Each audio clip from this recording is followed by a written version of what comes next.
cosas vividas ayer.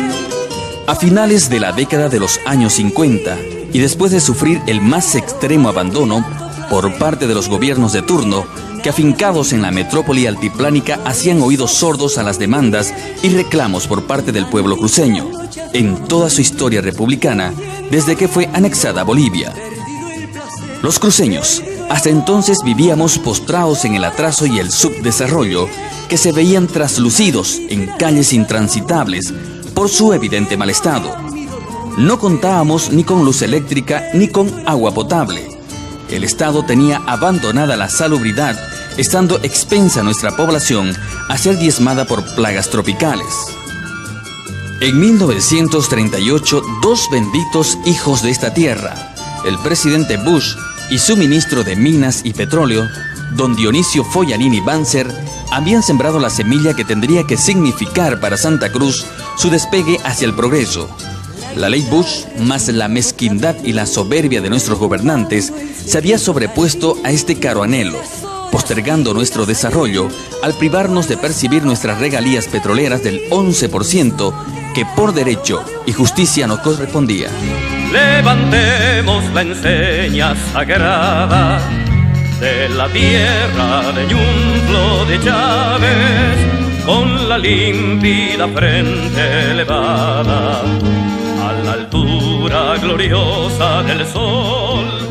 Ante esta situación, la juventud se aglutina en torno a un grupo de líderes y se funda la Unión Juvenil Cruceñista para convertirse en el instrumento de lucha y del Comité Pro Santa Cruz, liderizado por nuestro patricio, el doctor Melchor Pinto Panada, y para luchar mancomunadamente junto a las señoras de la Unión Femenina Cruceñista, liderizada por la señora Elfi Albrecht Ibáñez, y juntos protagonizan las más apoteósicas expresiones de repudio ante las injusticias con Santa Cruz, y a viva voz se exige el cumplimiento de la ley del 11%.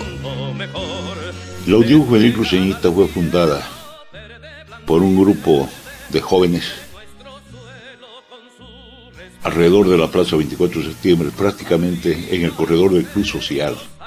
Y quienes les dieron el nombre fue Toto Cortés Lozada y Osvaldito Parada Achával. Luego, ahí se formó un grupo en donde estaba Jorge Landívar Gil, Pitungo, Pepe Terraza, Erwin Génique, Coronado y algún otro que no recuerdo. La fundación de la Unión Juvenil Cruceñista fue un imperativo histórico. El Comité Pro Santa Cruz, a la cabeza de Melchor Pinto Parada, estaba reclamando que se cumplan las leyes que beneficiaban a Santa Cruz y que se reconozca el 11% de regalías petrolíferas. Entonces a mí se me ocurrió en una charla con Cochero Cronenberg y Hugo Paz Méndez al frente del Banco Santa Cruz, en un banco de la plaza, de que había necesidad de conformar una institución que realmente agrupara a la gente joven que no estaba agrupada en esa época. Comenzamos a hablarle a la gente y abrimos un libro para que la gente fuese firmando, los que quisieran acompañarnos en esta cruzada histórica. Se invitó a la gente y en esa reunión, si mal no me equivoco, no hubieron más de 63 personas, haciendo constar que entre todas las personas, solamente que yo me recuerde, asistió una sola mujer, la señora Gisela Bruno. Al final decidieron las personas allá de que estaban de acuerdo con formar una institución y nombrar una mesa directiva ad hoc. Me dieron la presidencia a mí, la Secretaría General a Julio Cortés Lozada y la tesorería a Pitungo Landívar. Al gobierno se le ocurrió en ese momento decidir que toda la maquinaria de yacimientos se fuese de Santa Cruz. Era maquinaria que en realidad era para colocar los tubos para los pozos petrolíferos. Entonces nosotros inmediatamente yo pensé, hay que demostrarle al pueblo en forma palpable qué es la regalía. Y decidimos tomar esa maquinaria y que no salga de Santa Cruz. Organizamos comisiones entre la poca gente que teníamos y otra gente que ya se había aproximado a nosotros, y entonces tomamos esas maquinarias y las metimos hacia la plaza. Maquinarias que en realidad no servían, muchas de ellas, para nuestros objetivos, porque tenían unos brazos muy largos, y fuimos en realidad tumbando todos aleros de las casas hasta la plaza principal. En la plaza principal habíamos citado nosotros al pueblo en un cabildo abierto para demostrarle qué era. Entonces el doctor Melchor Pinto Parada, para evitar de que el gobierno dijese que nosotros nos habíamos incautado de estas maquinarias, decidió en un discurso público entregárselas al alcalde para que sea él el responsable de las maquinarias. Y a mí se me ocurrió hacer una colecta pública después de la manifestación, después de que habían hablado muchísima gente, y entonces pasamos un sombrero y la gente dio su óvulo. Con ese óvulo compramos el diésel y la gasolina necesarios para hacer funcionar las máquinas, y esas máquinas abrieron las primeras avenidas y las primeras calles con el aporte del pueblo. Las primeras calles y avenidas que se abrían en este departamento, ya se podía decir, con las regalías petrolíferas. Nosotros en realidad estábamos saliendo ya, la Unión Juvenil Cruceñista, prácticamente a hacer una guerra de guerrillas.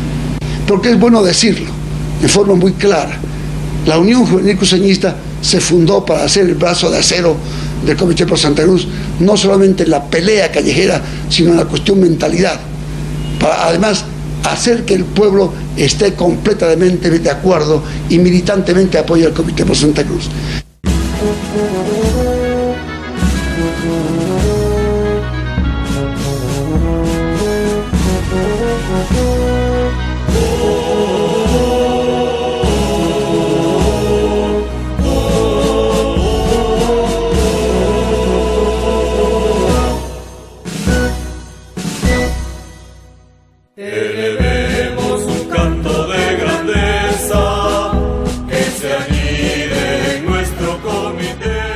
A partir de esta epopeya, de manera inmediata el pueblo cruceño empieza a ver progresos y obras, empezándose a instalar la luz eléctrica y el agua potable, alcantarillas y el enlocetado de calles y avenidas.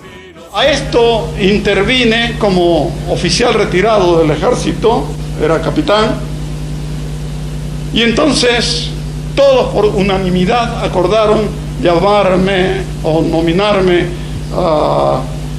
comandante militar de la Unión Juvenil Cruceñista. De este modo se organizaron las patrullas, que más después constituirían una seguridad para el mantenimiento del orden y la tranquilidad ciudadanas en Santa Cruz. Además que se comenzó ya a ver de perseguir a los que cometían estos desacatos diarios de parte del señor Luis Sandoval Moreno. Recordamos que a estos hombres él los tenía porque les daba tierra. Los unionistas llegaron hasta mi casa, que entonces vivía frente al Colegio Santa Ana, en un número muy crecido, y en andas me llevaron a la Federación de Excombatientes, donde se me proclamó presidente de la Unión Juvenil Cruceñista. Fuimos ampliamente reconocidos como presidente, quien habla, y vicepresidente, el señor capitán don José Terrazas Velasco. También estuvieron componiendo Malaco Saucedo, Pitungo Landívar, Juanito Rivero Lascano, Lucio Rivero, Hugo Pinto, Hugo Ortega, Rivera Muñoz, capitán, Mario Vargas, Jordán, Paco Paz y algún otro que tal vez, pero a todos los recordamos con igual afecto y con igual consideración. Quisiera recordarme de que esto era posible, la organización para las rondas que se practicaban en la noche, gracias a la estrecha cooperación que nos fue que nos era presentada por las damas de Santa Cruz. Ellas se encargaban de alentar en primer lugar y luego de servir el café durante las largas noches. Y debo también hacer resaltar una posición muy disciplinada y en todo momento activa de los ex cadetes del año 1952 que estaban en Santa Cruz, como Pepe Antelo, Pico Bello, Manuel España, Cochero Cronenberg y varios otros más. Todos se supieron comportar brillantemente. El Comité Pro Santa Cruz, la Unión Juvenil Cruceñista, nunca dieron o llevaron a cabo el movimiento con miras políticas, es decir, para tumbar al gobierno. Nunca jamás escuchamos a ningún político que quiera halagarnos con revolución o algo que prácticamente perturbe la paz nacional.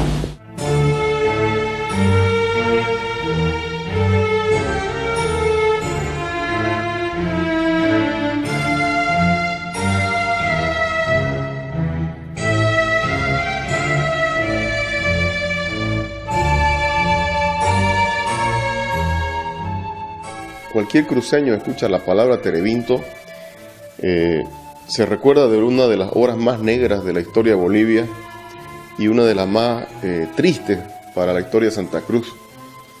En el mes de mayo de esa época, el gobierno central envió a Santa Cruz, se dice que son entre 10.000 y 15.000 milicianos, entre milicianos y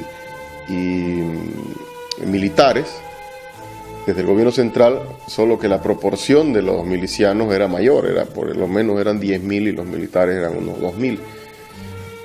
Enviaron con el pretexto de que había un golpe de estado en Santa Cruz protagonizado por la Falange, que en realidad era para apagar el movimiento cívico que tenía Santa Cruz, reclamando las regalías del 11%. Aprovecharon una cuestión que fue armada también, porque en eso son muy gallos.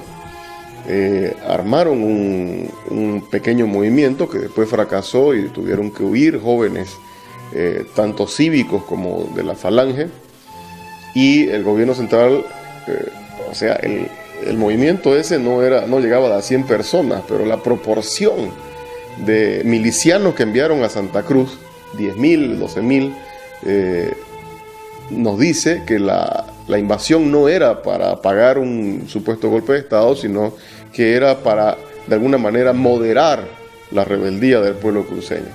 Entraron a la ciudad, amedrentando a todos los ciudadanos, escribiendo en las paredes todo lo que les daba la gana, en contra de Melchor Pinto, en contra de la Unión Juvenil, del Comité Pro Santa Cruz, de sus mujeres. Se entraron a las instituciones, se ensuciaron en ellas, quemaron muchas cosas.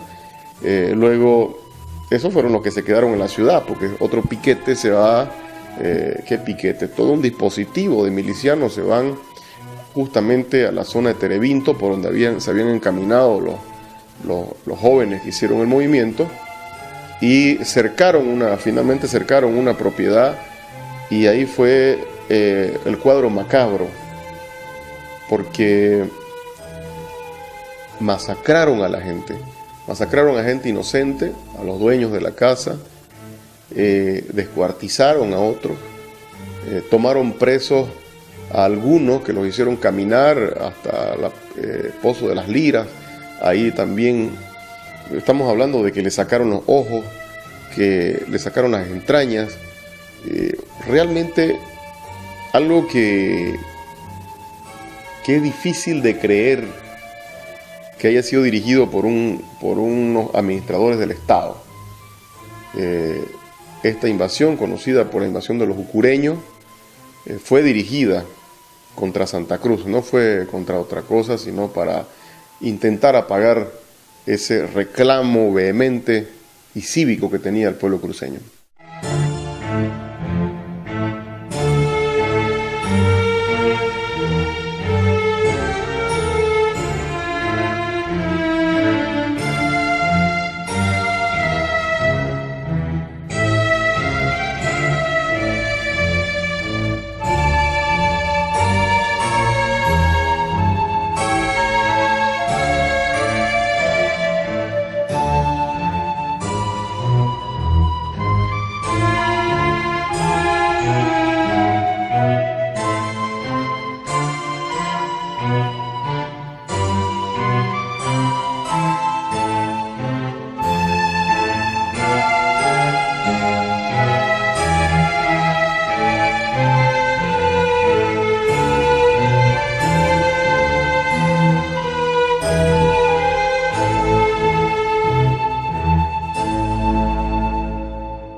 Nosotros, los de la Unión Juvenil Cruceñista, fuimos conciencia vinculada a los anhelos de nuestra comunidad.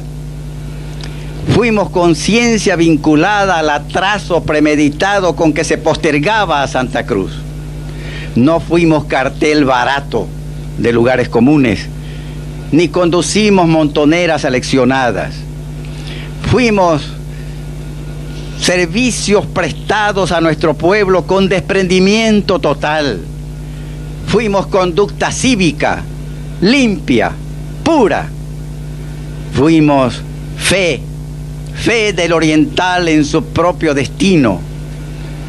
Fuimos fe sellada en los espantos de la pelea, con las torturas de la persecución, con las fatigas producidas por el incesante afán de conquistar lo que en justicia nos correspondía, nuestras regalías del 11%. Fuimos, señores, holocausto, porque sangre de hermanos se derramó y salpicó nuestras frentes y nuestros corazones. Tiempos siniestros aquellos en que el cruceño no podía ni sentarse en la plaza con sus amigos, que venían las milicias armadas de ocureños a sacarnos a patadas muchas veces de ahí de la plaza, enviadas por el villano del pueblo que ustedes saben quién era.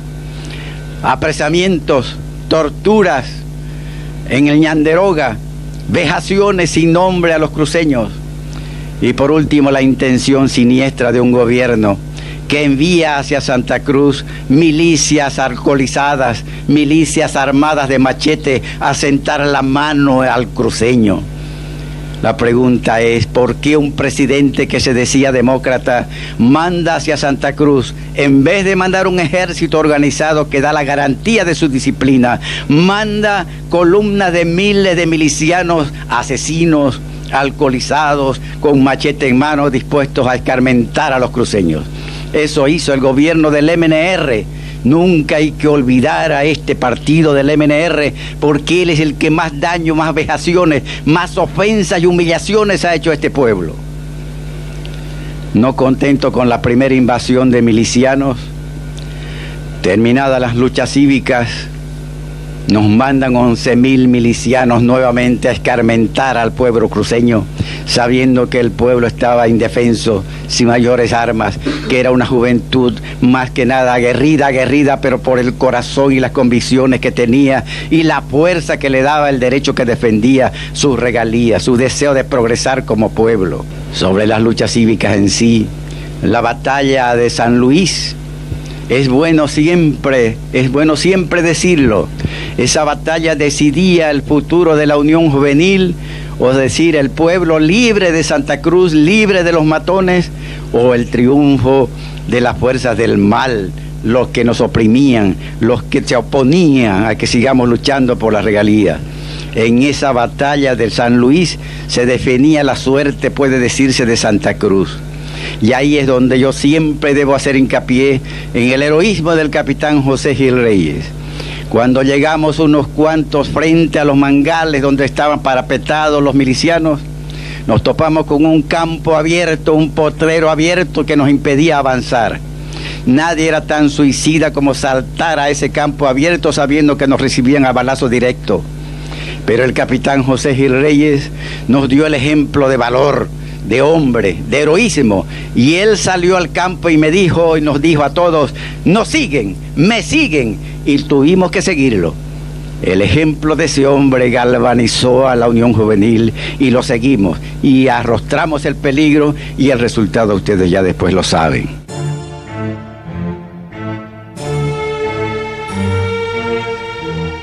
En este lugar donde yacen inmortalizados nuestros mártires, Jorge Roca Pereira y Gumersindo Coronado Zambrana, se libró la más cruenta de las batallas contra las fuerzas de ocupación que tenían sumida Santa Cruz en el terror y la angustia. En esta zona denominada San Luis, por los esbirros de Sandoval Morón, se llevó a cabo la gloriosa batalla de los Mangales, enviadas por el presidente Hernán Siles Suazo.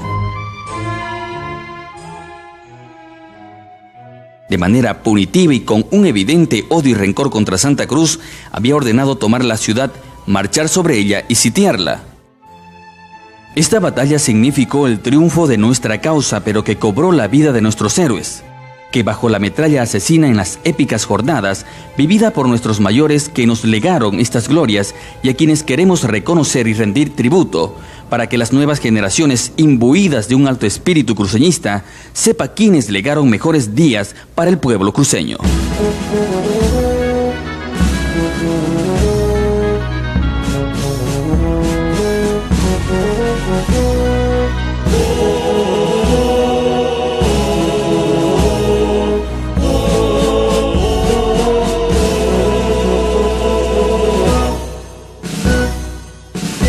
La Unión Juvenil Cruceñista se convirtió en un referente para la aplicación efectiva de las determinaciones del Comité Pro Santa Cruz, ejecutar los paros cívicos.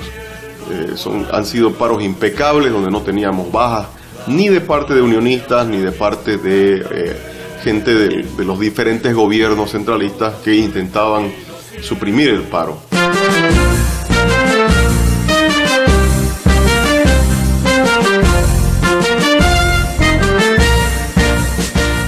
Ya en el siglo XXI, la lucha cruceña da un salto cualitativo con el proyecto de autonomía departamental, y desde el año 2003 estuvimos en ese proceso junto con Germán Antelo y Rubén Costa. Convocamos a enormes multitudes en los cabildos, el primer cabildo que llegó a 150.000 personas o más, el segundo que ya se acercó a las 500.000, el tercero al 1.000.000. Y bueno, el brazo juvenil del civismo fue siempre un actor de primera línea en estas movilizaciones, así como en las recolecciones de firmas que hubieron para hacer el referéndum por la autonomía. Habilitaron los referendos autonómicos del 2006 y 2008, donde la ciudadanía se manifestó de manera rotunda a favor de esta nueva visión de país. Esa es la forma en que Santa Cruz siempre ha contribuido al Estado boliviano a tratar de mejorarlo, devolviéndole a los departamentos lo que en 1825 se les quitó, que fue ese grado de libertad y de autonomía que tuvieron y creyeron en una nueva república que lamentablemente se hizo centralista y aún no termina de descentralizarse. Una vez más, el centralismo respondió con la acusación de separatismo. Eso nos acompaña de siempre porque es una forma en que se ataca a nuestro pueblo y se lo ofende, y con una fuerte represión que culminó con la prisión de varios unionistas y la muerte de uno de ellos, que fue Edson Ruiz Aguayo.